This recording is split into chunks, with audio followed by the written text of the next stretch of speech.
The original part of Hales Corners Elementary was built in 1948. 2 additions were put on in the 50s and an addition in 1993. The building itself has not changed since then. However, the way students learn and teachers teach has changed. We've really worked to maximize our spaces, have creative problem solving around this new type of learning and teaching. However, the age of the building, the layout of the building have problems that still persist for us today. Safety concerns, access concerns, and having the environmental space that works for today's learner. Throughout our building, we really try to maximize every space available, and this is a perfect example of that. We are actually standing in the library, a part of what used to be the library, and we currently have carved out 5 classrooms, 2 of which used to be actually closets, storage closets. Educational needs have changed, and this is how we meet those needs. There's a lot of interest from the community to use the gym. Boy Scouts, Girl Scouts, there's basketball practices in here, but only one activity can go on at a time, because of the small space. We have over 600 students in our school. We really need to provide a larger space to accommodate the students that we have here. The lack of a secured front entrance at Hales Corners Elementary is a real safety concern for the Whitnall School District.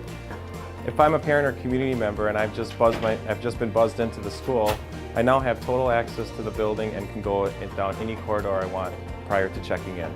Most of our building is not air conditioned. So to cool the building, we open windows. All of our hallway windows actually open into the hallway, which poses a safety concern as kids are moving because it's right at their eye level.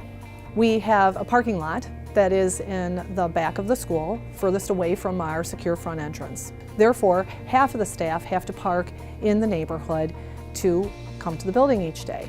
That causes congestion within the neighborhood. We have parents and visitors who come to school, and they also park within those neighborhood streets. We then add buses to this equation, and now we have safety concern both at the beginning of our school day and the end of our school day, each and every day. The building was built in 1948, and the mechanical room that I'm standing in houses one of the original boilers for the school. This boiler is over 60+ years old and is at the end of its useful life cycle. We have 14 restrooms in our building. Only 2 are ADA accessible, 1 for boys, 1 for girls. Most of the restrooms look like this.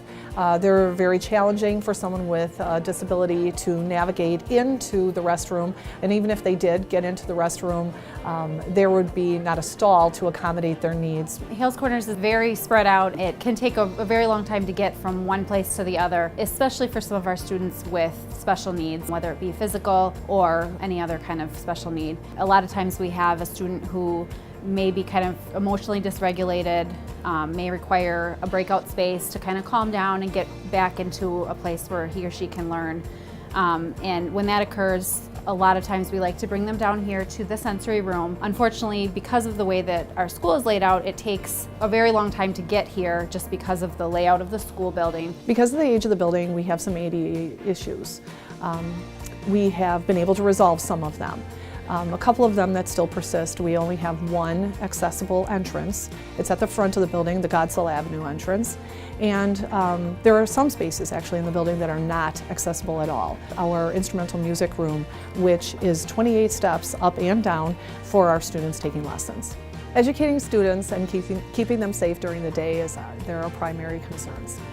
That actually begins at the very start of the day at drop-off, and it goes all the way till dismissal time.